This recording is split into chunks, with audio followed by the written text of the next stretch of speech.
sur un bench press, ça va être pertinent pour travailler l'endurance de force. Sauf que, il a été prouvé que les 10, 20, 30 premières répétitions, elles te servent à rien. Tes 3, 4 premières séries, t'as l'impression d'avoir rien foutu. Ouais, gros, le soleil, par contre, il déglingue. Ah mais gros là on dirait juste que tu vas nous vendre du shit, c'est abusé.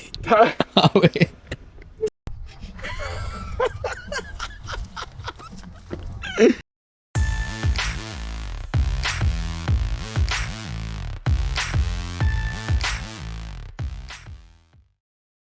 Donc, perte de temps.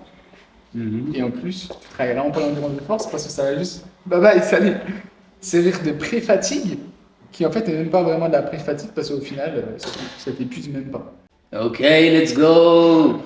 Incroyable. Salut à tous, c'est Johan, on se retrouve aujourd'hui pour une nouvelle vidéo en compagnie d'un Andy que je ne présente plus. Toujours là. Si tu veux savoir qui c'est, eh ben, t'as qu'à aller voir les vidéos précédentes, je te les mets juste, je les mets, tu verras bien où elles sont. On a envie de parler toujours des mécanismes de la force. On est sur une série de vidéos, vous avez compris, basées sur la force. Un terme qu'on entend souvent, c'est endurance de force. Donc, j'aimerais qu'on revienne sur ce thème d'endurance de force, que ça parle au plus grand nombre, à toutes les personnes qui vont venir voir cette chaîne, celui qui fait ses premiers pas en musculation, ceux qui sont déjà un petit peu plus avancés. Qu'est-ce que l'endurance de force dans un premier temps? Et ensuite, endurance de force ou force d'endurance? Et là, toute la question. Toute la question est là. Alors déjà, si on prend le thème endurance de force, si on décompose en deux, on a endurance et force. Donc ça veut dire qu'on va venir placer un effort d'endurance, mais en alliant de la force avec. Donc c'est-à-dire qu'il va quand même avoir une certaine résistance, on va chercher à imposer de la résistance et à essayer de maintenir justement cette résistance dans le temps.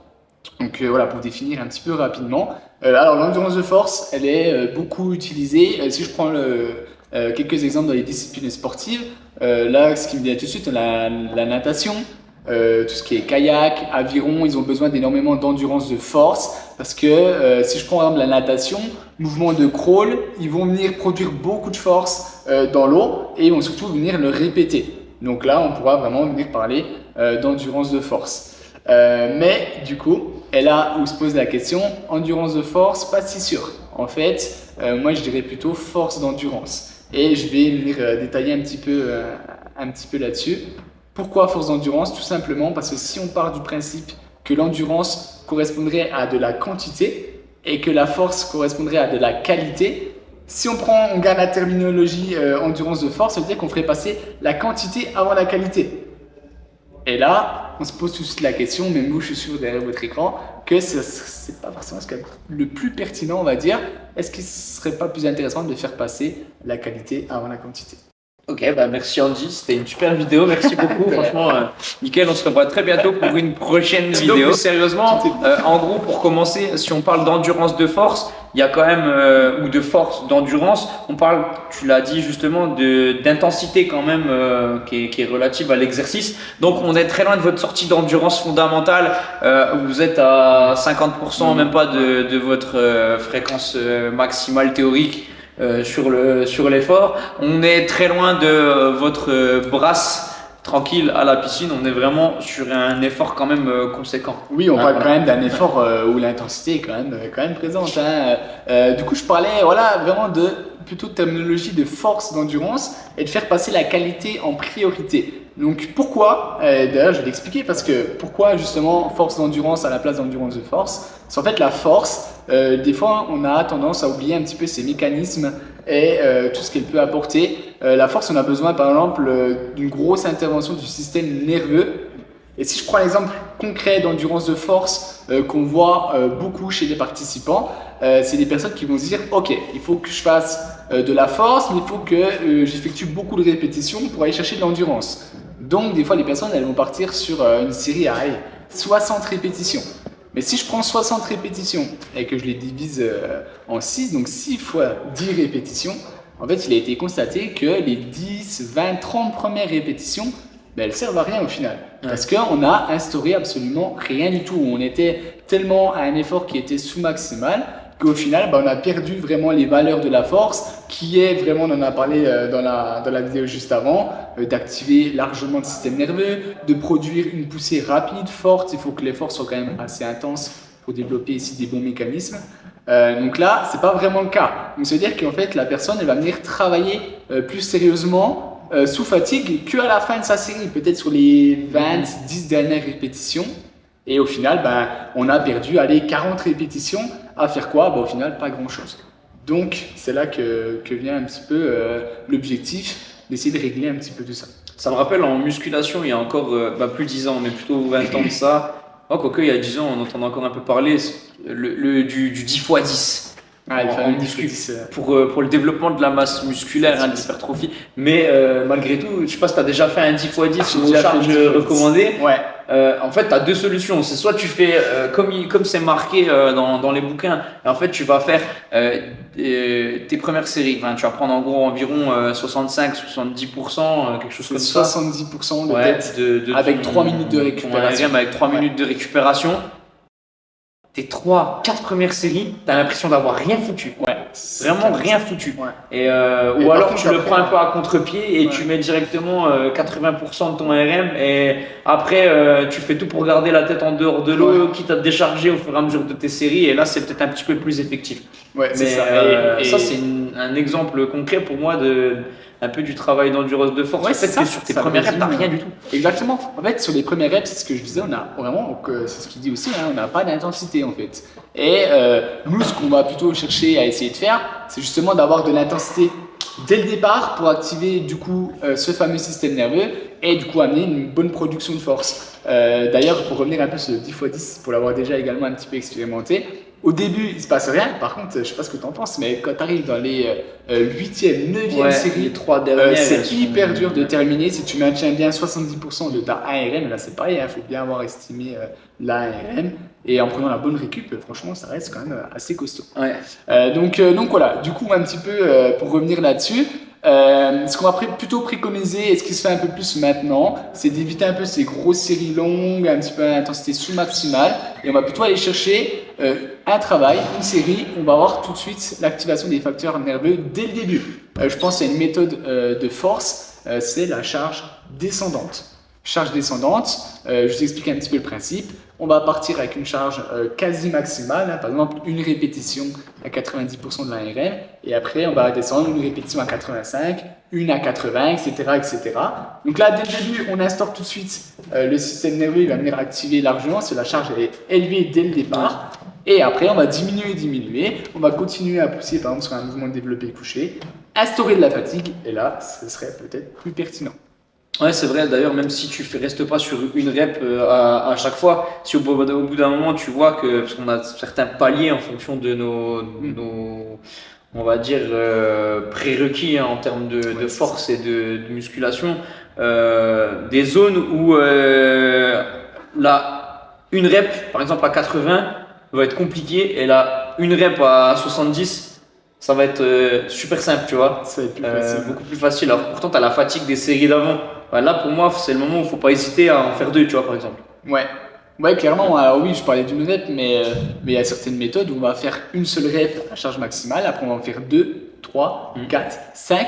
Le top du top, c'est d'essayer de finir, par exemple, à 10 répétitions avec une charge très très légère. Et vous verrez que si vous avez instauré dès le début une grosse charge, que vous l'avez descendue, barre à vide, franchement c'est terrible, c'est hyper dur de pousser la barre à vide, même pour quelqu'un de très entraîné. Je vous conseille d'ailleurs, et je vous invite à essayer cette méthode de la charge descendante pour travailler en tout cas votre endurance de force. Juste au poulie, j'ai l'impression à mon sens que ça marche moins bien.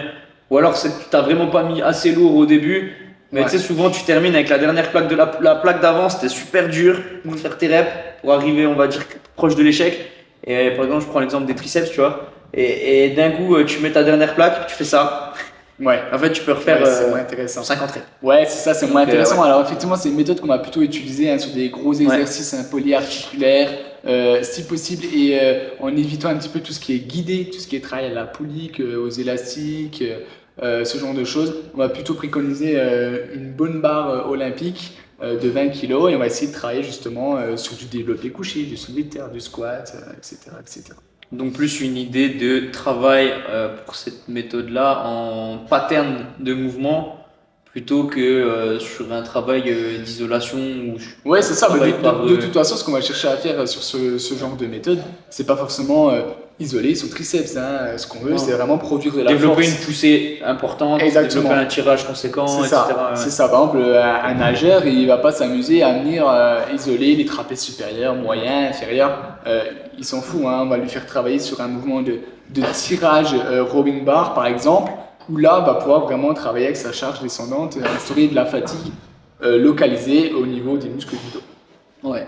Voilà un petit peu du coup le principe. Alors ça, c'est une méthode, hein, mais il y en existe plein d'autres. Des méthodes également comme tout ce qui est super série. Alors les super séries, l'objectif c'est de venir enchaîner plusieurs exercices du même groupe musculaire ou pas forcément, et le but c'est d'instaurer de la fatigue. Mais en fait on se rend compte que par exemple si je fais un mouvement de développé ici aux haltères pour les pectoraux et que ensuite je change tout de suite et je pars sur un écarté aux haltères, en fait on peut quand même continuer à produire de la force. Hein. Je pense que tu as déjà aussi un petit peu expérimenté un petit peu tout ça. Ouais. Mais voilà, l'objectif c'est vraiment de continuer à instaurer de la fatigue en produisant de la force. Donc en changeant les exercices, et c'est ce qu'on peut faire dans tout ce genre de méthode, ça nous permet de garder toujours cette notion de force d'endurance. La méthode que je vous ai présentée, la méthode GBC d'ailleurs dans les vidéos précédentes, ça peut faire partie d'une méthode d'endurance de force puisqu'on a d'abord le facteur force sur 6 reps, puis le facteur plutôt transférable vers l'hypertrophie fonctionnelle, puis sur de l'endurance puisqu'on termine sur les 25 reps.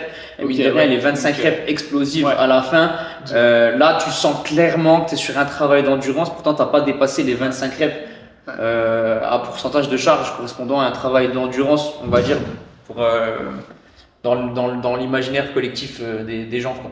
Ok, effectivement, c'est une méthode qui pourrait se rapprocher un petit peu de ces terminologies de force d'endurance. Et ça brûle, hein, ça brûle. Ouais, non, mais clairement. T'as pas dépassé, tu fais ça, t'as pas dépassé, t'es à 40 reps. Ouais. Tu vois pas aller plus loin, t'es pas à 60, t'es pas à 80, t'es pas à 100 reps. C'est ça, de toute façon. Lourd, moyen, léger, explosif. Faut vraiment l'essayer pour vraiment se rendre compte. Et surtout, ce qui est important, c'est de mettre la même intensité quand vous avez une charge qui est maximale, quand vous êtes barre à vide et que vous arrivez en fin de série. Même si c'est vraiment là qu'on va pouvoir venir développer des mécanismes de force et nerveux. Gros, le soleil, par contre, il déglingue. Ah, mais gros, là, on dirait juste que tu vas nous vendre du shit, c'est abusé. Ah ouais. Lance le truc et après, je sais pas. Ouais, bon. Bon les mecs, vous nous voyez peu fiers aux abords de la salle. On s'est fait virer de la salle de cours collectif parce qu'il y a des cours qui allaient commencer, on a mis du temps. Donc on termine dans ce magnifique studio. Eh oui. On n'est pas sur fond vert. Donc voilà, on reprend c'est le vert fond, ouais. C'est force d'endurance privilégiable au niveau du vocabulaire, plutôt à l'endurance de force.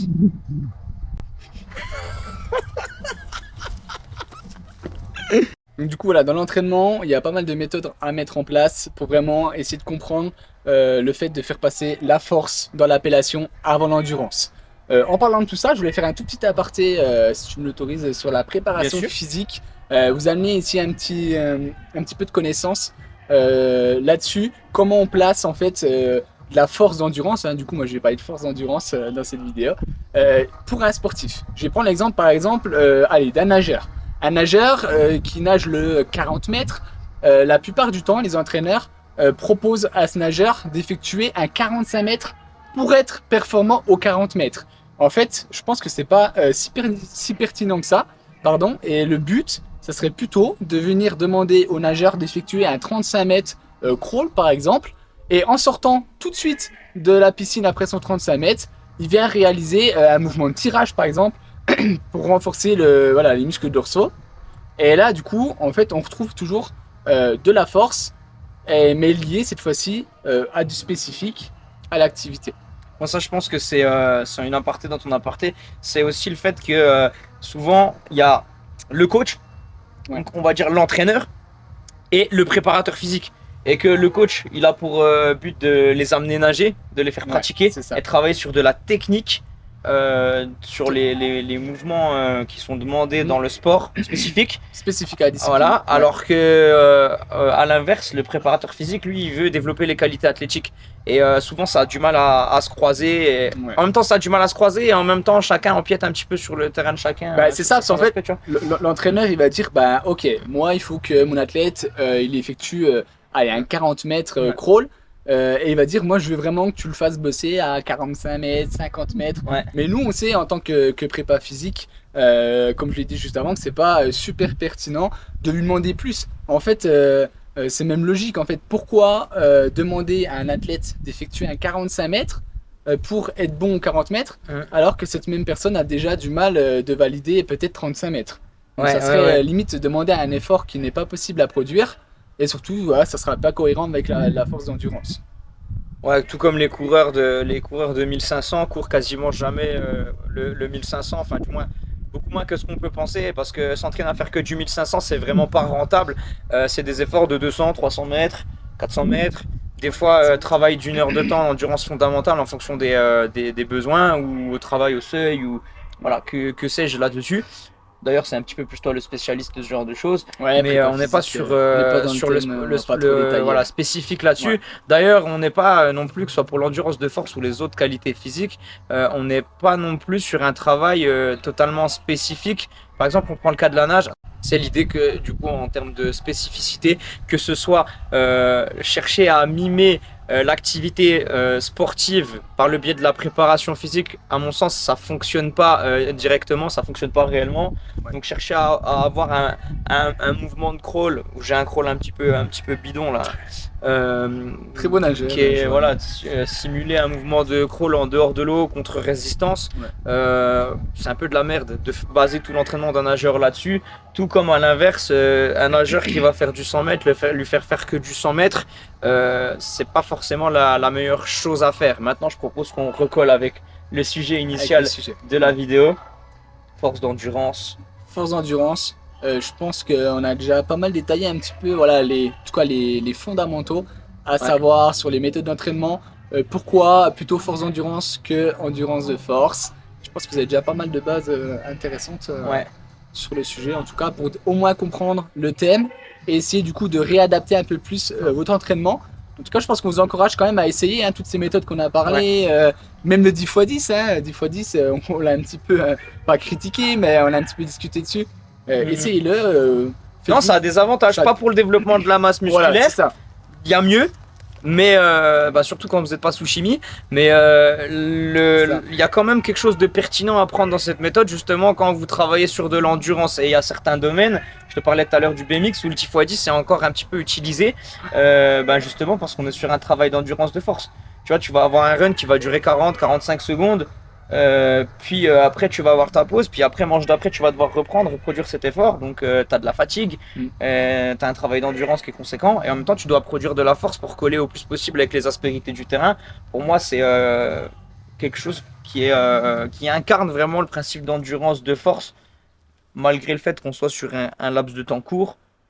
Ouais, c'est ça. De toute façon, ce qu'on va chercher à faire, c'est se rapprocher le plus possible de l'activité. Si on fait une activité en particulier, ou même pas du tout, en tout cas sur l'activité en particulier, on va essayer de se rapprocher le plus possible, en tout cas dans le temps d'effort, le temps de récupération, ce genre de choses. Et du coup, essayer de lier un petit peu tout ça ensemble dans une séance sportive. Voilà, je pense qu'on a fait un petit peu le tour du sujet pour que tu puisses comprendre quelle est vraiment l'endurance de force ou force d'endurance. On va le répéter encore une fois, ça va finir par rentrer, on va casser le truc un petit peu. Dans le style, on pourrait très bien parler des lactates. Ouais, aussi. L'acide lactique, ça, faudrait qu'on se le tape. En attendant, si tu as des questions, ça se passe en commentaire. On sera heureux de pouvoir refaire des vidéos sur le sujet et te les improviser dans des cadres aussi atypiques que celui-là. Franchement, nickel. En plus, Guillaume nous a fait le plaisir d'éteindre la musique. Donc, on est tout bon pour terminer. C'était Johan et Andy. N'oubliez pas, l'essentiel pour commencer, c'est de commencer. Et on se revoit très bientôt pour une prochaine vidéo. À la prochaine.